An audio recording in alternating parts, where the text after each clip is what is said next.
ఓం నమో వెంకటేశాయ. దాదాపు అన్ని విషయాలు పెద్దలు శ్రీ రాధా మనోహర్ గారు చెప్పారు. కలియుగ దైవము ఆ వెంకటేశ్వర స్వామి మొట్టమొదటిసారిగా ఈ కలియుగాన్ని మనుషుల్ని ఉద్ధరించడానికి ఈ భూలోకంలో ఈ 7 కొండలపైన వెలిసే ముందు ఒక చింత చెట్టు కింద పుట్టలో నుండి ఆవిర్భవించాడనే విషయం మనకు తెలుసు.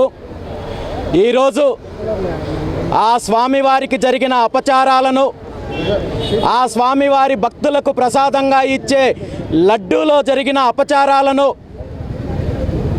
వీటికి ప్రాయశ్చిత్తంగా అదేవిధంగా దీనికి బాధ్యులను శిక్షించాలని, భవిష్యత్తులో ఇలాంటి అపచారాలు జరగకుండా చూసుకోవాలని, టీటీడీ వ్యవస్థలో పూర్తి ప్రక్షాళన రావాలని 7 డిమాండ్లతో ఆ 7 కొండల స్వామి పాదాల చెంతకు వచ్చి ఈరోజు పాదాల చెంత ఉన్న అదే చింత చెట్టు కింద ఈ విధంగా మీతో మాట్లాడే అవకాశం రావడము చాలా శుభపరిణామంగా భావిస్తున్నాము. గత 3 రోజుల క్రితము పుంగనూరులో ప్రారంభమైన తిరుమల పరిరక్షణ పాదయాత్ర ఈరోజు స్వామివారి పాదాల చెంతకు అలిపిరికి చేరుకుంది. ఇప్పుడు అలిపిరి నుండి మెట్లోత్సవ కార్యక్రమం నిర్వహిస్తూ, ప్రతి మెట్టుకు పూజా కార్యక్రమం నిర్వహిస్తూ ఈ పాదయాత్ర తిరుమలకు చేరుకుంటుంది. ఈ పాదయాత్ర ప్రధాన లక్ష్యము వ్యక్తిగతం కాదు, రాజకీయం కాదు.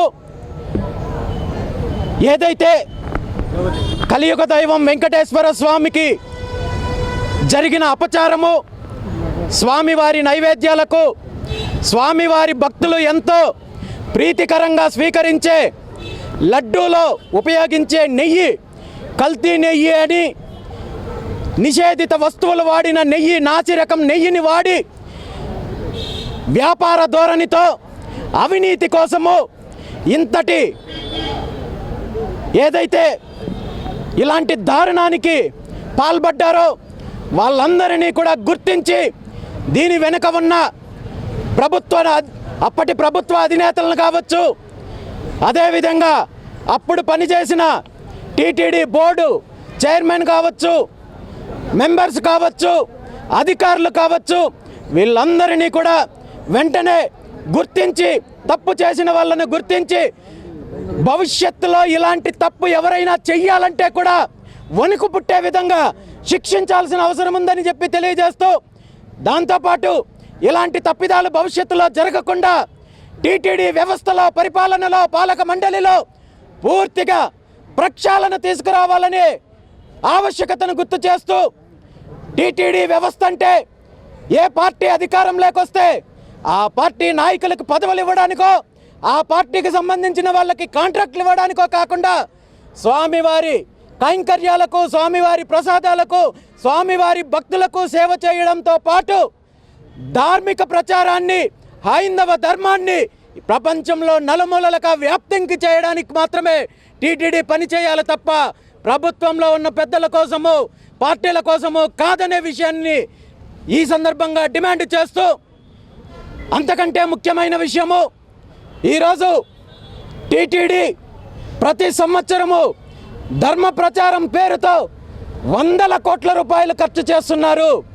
కానీ ఇంత వ్యవస్థ ఉండి, ఇన్ని విద్యా సంస్థలు, ఇన్ని ఆసుపత్రులు, ఇన్ని సేవా కార్యక్రమాలు చేస్తున్న టీటీడీ స్వామివారి నైవేద్యానికి, స్వామివారి భక్తులకు ప్రసాదంగా ఇచ్చే లడ్డూల తయారీకి కావాల్సిన నెయ్యిని వ్యాపార ధోరణిలో బయట నుండి తెచ్చుకునే విధానాన్ని వెంటనే మానుకొని టీటీడీ ఆధ్వర్యంలోనే డైరీ ఏర్పాటు చేసి ఆ డైరీ ద్వారా నెయ్యి సమకూర్చుకొని స్వామివారికి సంబంధించిన ప్రసాదాలు, లడ్డూని వినియోగంలో నెయ్యిని ఉపయోగించాలని చెప్పి డిమాండ్ చేస్తూ ఈరోజు ఈ పాదయాత్ర మొదలయ్యి స్వామివారి పాదాల చెంతకు చేరుకుంది.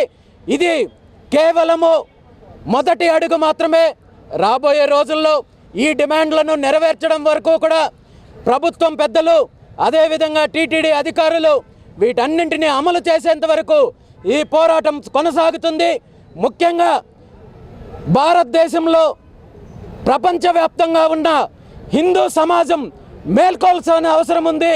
ఎందుకంటే దేవుడి విషయంలో అపచారాలు జరిగిన, దేవాలయాల విషయంలో జరిగిన, ఆస్తులు కొల్లగొట్టిన, అధికారం చెలాయించిన హిందూ సమాజం ఎలాంటి అపచారాలు చేసినా, ఎలాంటి దోపిడీ చేసినా, ఎలాంటి అవినీతి చేసినా ఎవరేం పట్టించుకోరనే ధోరణితో అధికారంలో ఉన్న వాళ్ళు అధికారాన్ని అడ్డం పెట్టుకొని విర్రవీగే పరిస్థితి నుండి బయటకు వచ్చి మేల్కొనే విధంగా హిందూ సమాజం రాబోయే రోజుల్లో తప్పు చేస్తే, దేవాలయాల విషయంలో, దేవుడి విషయంలో తప్పు చేస్తే తరిమి కొడతారనే భయాన్ని తీసుకురావాల్సిన అవసరము హిందూ సమాజం పైన ఉంది. ఇప్పటికైనా మేల్కోవాల్సిన అవసరం ఉంది. ఆ దిశగా జరిగే ప్రయత్నంలో పూర్తిగా ఈ ఉద్యమం కొనసాగుతుందని చెప్పి ఈ సందర్భంగా తెలియజేస్తూ, ఈ కార్యక్రమంలో నాతో పాటు పాదయాత్రలో పాల్గొంటున్న భక్తులకు, స్వామివారి భక్తులకు, ఈ పాదయాత్రకు మద్దతు తెలిపిన పెద్దలందరికీ, మీడియా ప్రతినిధులకు, ప్రతి ఒక్కరికి కూడా ధన్యవాదాలు తెలియజేస్తున్నాను.